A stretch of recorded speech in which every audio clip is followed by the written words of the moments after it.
오늘 25장 1절부터 29장 7절까지는 솔로몬의 잠언이라고 표현되어 있지만 히스기야가 지혜를 사랑한 히스기야가 솔로몬의 잠언의 내용을 발췌해서 신하들에게 편집하게 해서 만든 그런 내용이라고 볼 수 있습니다.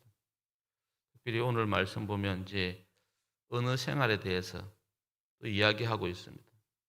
2절에 보니까 이를 숨기는 것은 하나님의 영화요, 이를 살피는 것은 왕의 영안이라 라고 표현합니다. 그러니까 이 말을 쉽게 말하면 불평하지 말라는 겁니다. 그러니까 일의 숨기는 것은 하나님의 영화요. 우리가 이 세상에 모르는 게 천지입니다. 모르는 것이 가득한 것이 이 세상의 모습입니다. 그러니까 숨기는 것이라는 말을 또 다르게 말하면 신비. 세상의 일들을 보면은 우리가 다 알려고 하지만 사실은 알 수 없는 신비로운 내용들이 많습니다.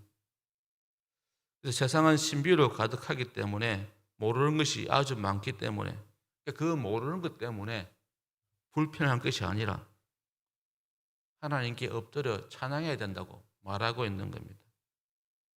이를 숨기는 것은 하나님의 영화라는 것은 세상에 모르는 것이 가득한 것은 하나님의 위대함 때문이라는 겁니다. 하나님의 위대함 때문에 하나님이 위대하시니까 우리가 알지 못하는 것이지. 그래서 그것도 알지 못하는 것 때문에 불평하지 말라는 것. 이렇게 설명합니다. 또 다르게 말하면 세상에 모르는 것이 가득하기 때문에 불평하기보다는 오히려 하나님을 찬양해야 된다고 그렇게 또 번역할 수도 있습니다. 우리는 하나님을 찬양해야 됩니다. 모르기 때문에 불평하는 것이 아니라 모르기 때문에 하나님의 위대함을 우리가 알고 하나님의 주권을 인정하고 그 하나님을 경배하고 찬양해야 된다는 겁니다. 그러니까 모르는 것이 많을수록 모르면 모를수록 겸손하게 하나님을 찬양해라. 그렇게 지금 말하고 있습니다. 크고 놀라우신 능력으로 세상을 통치하시는 하나님 앞에 한낱 티끌에 불과한 우리의 지식 가지고 우리가 알면 얼마나 알겠습니까? 그것 가지고 또 조금 많은 것 가지고 자기 멋대로 불평하고 원망하고 그것이 얼마나 어리석은지 지금 말하고 있는 것입니다. 신비로 가득하기에 하나님이 위대하심으로 세상이 통치되기에 우리는 그 하나님을 찬양하고 그 하나님을 인정하고 그 하나님을 경배하고 우리의 무지를 또한 인식하고 오직 하나님만 찬양하는 그 자세가 필요하다는 것을 바로 2절에서 이야기하고 있는 것입니다. 이를 숨기는 것은 하나님의 영화요. 그러니까 세상의 신비로운 가운데 우리가 할 것은 불평이 아니라 하나님을 찬양하는 것이다. 하나님의 위대함을 인정하는 것이다. 라고 말하고 있습니다. 그래서 또 이어서 이를 숨기는 것은 하나님의 영화고 또 이를 살피는 것은 왕의 영화라는 겁니다. 살피는 것, 탐구하는 것, 묵상하고 생각하는 것. 그러니까 하나님의 신비 앞에 하나님의 위대함 앞에 우리가 우리의 무지함을 알고 또 왕을 통해서 왕을 표현함을 통해서 우리에게 이제 왕을 대표로 해서 우리에게 그 일을 살피는 모습을 보이라는 겁니다. 세상을 통치하시는 하나님 앞에 엎드려 그 신비함에 찬양하며 나가지만 또한 왕은 그러니까 그 모름 우리가 모름에 있어서 또 왕을 대표로 내세워서 그럼 그 왕이 할 일은 뭐냐? 그 왕이 할 일은 바로 이 모름 가운데서 또 하나님의 그 위대하심을 인정하고 알아갈 수 있는 모습을 보이라는 겁니다. 그래서 하나님이 주신 세상을 열심히 또 살펴서 백성을 다스리는 그런 모습을 보이라고 말하고 있습니다. 우리에게도 마찬가지지 않습니까?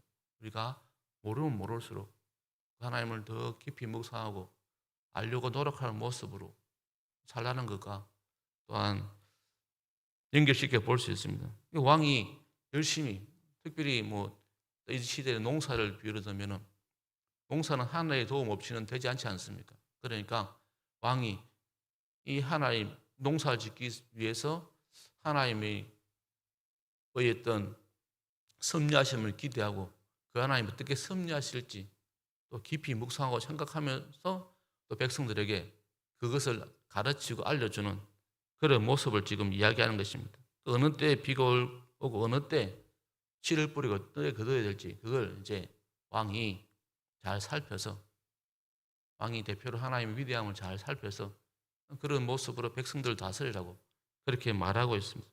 그렇게 잘 살펴서 통치하는 것이 또 왕의 마땅한 본분임을 이야기합니다.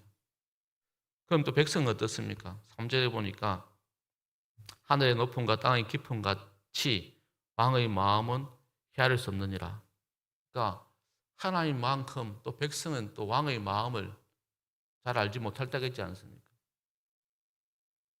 그러니까 그런 것처럼 또 왕의 마음도 때때로 백성이 헤아릴 수 없지만 또 왕을 왕으로 인정하고 그 통치를 인정한 것이 필요하다라고 말하고 있습니다. 모르기 때문에 불평하는 것이 아니라 그 모름을 신비로 여기고 또 그 신비한 가운데 자신의 무지함을 인정하고 그리고 또 그 무지한 가운데서 하나님의 위대함을 경배하고 찬양하는 그런 모습 또 자신을 다스리기 위해 세우신 그 왕의 마음을 살피는 모습 그 자세가 중요하다고 그렇게 말합니다.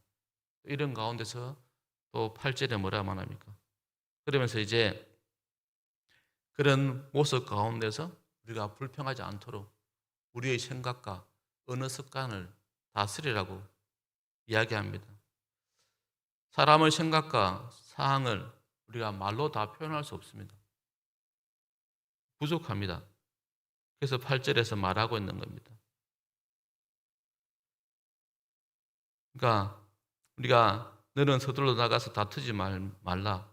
마침내 내가 이웃에게 욕을 보게 될 때 내가 어찌할 줄 알지 못할까 두려우니라. 우리가 어떤 내용을 표현하게 되면 그 내용만 표현되는 것이 아니라 또 다 표현하지 못할 때 있지 않습니까? 우리가 말로 다 표현한다고 하지만 사실은 그걸 또 완벽하게 우리가 표현하지 못합니다. 그래서 다툼이 있지 않습니까? 오해가 있지 않습니까? 그런데 우리는 또 다 표현했다고 착각합니다. 다 표현하지 못했는데 또 다 표현했다고 착각하고 또 듣는 사람은 또 자기가 또 다 이해했다고 착각해서 서로 다툼이 생기는 겁니다. 그러니까 듣는 사람도 표현하는 사람도 이 숨겨진 부분에 대해서 인정하고 그리고 그런 과정을 통해서 오해를 최소화해라. 그렇게 말할 수 있습니다. 언어에 있어서 숨겨진 신비를 인정하지 못하면 엄청난 오해가 생깁니다. 그래서 우리가 오늘 그 말씀을 통해서 우리에게 교훈하고 있는 겁니다. 조심스럽게 말하고 조심스럽게 들음을 통해서 또 말이 전해지는 가운데서 또 오해가 생기지 않도록 하라고 말하고 있습니다. 근데 여기엔 또 우리에게 또 고민이 있습니다. 그러니까 조금 전에 말로 다 표현하지 못하고 또 듣는 사람도 그거 다 이해하지 못한다 하지만 또 이게 또 이루어지는 게 우리의 삶이지 않습니까? 우리 관계지 않습니까? 그래서 뭐라 말합니까? 11절에서 경우에 합당한 말은 따로 새긴 언쟁관의 검사관이라. 즉 그러면서도 우리가 그런 오해를 최소화할 수 있는 방법은 결국 뭡니까? 경우에 맞는 그때에 맞는 말을 하는 게 지혜라는 겁니다. 우리는 말을 다 표현했다고 생각하고 또 듣는 사람은 다 알아듣다고 생각하지만 사실 그게 우리의 착각이지 않습니까? 그러니까 그런 과정에서 결국 그 가정의 오해를 줄일 수 있는 방법은 결국 경우에 맞는 그때에 맞는 말을 하라고 그렇게 지금 우리에게 가르치고 있습니다. 그래서 우리가 말 한마디에 천냥빚을 갚는다고 칭찬은 고래를 춤추게 한다 말처럼 그것이 얼마나 중요한지를 우리에게 다시 한번 깨닫게 하지 않습니까? 그렇게 우리가 또 말을 함에 있어서도 우리가 깊이 생각해야 됩니다. 상황을 잘 살펴야 됩니다. 말하는 자신이나 또 말이 전해지는 대상의 상황을 살피는 것, 그게 중요합니다. 우리가 말을 할 때 정말 옳다면 지금 내가 말하고 싶은 게 옳으냐를 먼저 생각해야 됩니다. 정말 내가 이게 경우에 맞느냐, 때에 맞느냐. 그럼 맞다면 지금 필요한가? 내 생각이, 내 말이 맞긴 맞는데 지금 표현하는 게 또 맞는가? 옳은가? 그래서 생각해서 맞다. 자녀에게 뭔가 공개할 때, 다른 사람에게 의견을 발표할 때 맞다면, 옳다면 그러면 그거 옳은 것이 지금 또 표현하는 게 필요한가? 그럼 지금 필요한 게 맞다면 그러면 그럴 때는 바로 친절하게 말하라 하는 것입니다. 내가 아무리 생각해도 지금 말하는 게 옳고 지금 이 말을 하는 게 필요하다면 그걸 표현할 때 최대한 친절하게 표현하는 것이 바로 지혜라는 겁니다. 그래서 13절에 뭐라 마무리합니까? 충성된 사자는 그를 보는 이에게 마치 추수한 날에 얼음 냉수 같아서 능히 그 주인의 마음을 시원케 하느니라. 즉 우리가 하나님께 더운 날 얼음 냉수 같은 역할을 하는 것. 그러니까 우리가 이제 세상 가운데서 하나님의 뜻을 전하는 메신저로서 우리가 말을 표현할 때 결국 하나님의 뜻을 우리가 드러낼 때 하나님 우리를 통해서 하나님의 뜻을 전하게 할 때 그때 우리가 더운 여름 날 우리가 냉수 마시면 얼마나 시원합니까? 그것처럼 하나님의 마음을 시원케 하는 자라 되라고 그렇게 가르치고 있습니다. 말씀을 맺겠습니다. 우리가 말하지 않고 살아갈 수 없습니다.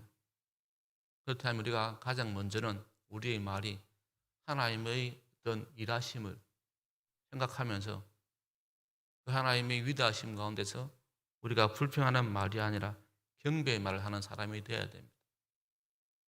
또 하나님의 세우신 사람을 또 하나님을 인정하듯 우리가 그 사람을 인정하는 또 마음으로 가지고 말을 해야 됩니다. 세상을 통제하시는 하나님의 신비를 인정하고 하나님 앞에 엎드려 경배하고 찬양하며 또 자신의 생각대로 이루어지지 않는다고 해서 불평하는 모습이 아니라 하나님의 뜻이 있겠지, 하나님의 섭리가 있겠지 그렇게 생각하면서 하나님의 일이 이루어지도록 해야 되고 또 그 하나님의 일이 이루어지도록 하는 그것이 드러날 수 있도록 우리의 삶이 그런 하나님의 메신저 역할을 하라고 지금 말하고 있는 것입니다. 그래서 우리가 오늘 말씀 한 절 한 절 묵상하시면서 다시 한번 우리의 삶을 돌아보시면서 우리가 정말 하나님의 마음을 시원케 하는 그런 삶을 살 수 있기를 같이 구했으면 좋겠습니다. 하나님, 내가 하나님의 자녀로서 하나님을 인정하는 삶을 삶에 있어서 난 그 하나님의 마음을 시원케 하는 그런 삶을 살 수 있게 해달라고 같이 기도하겠습니다.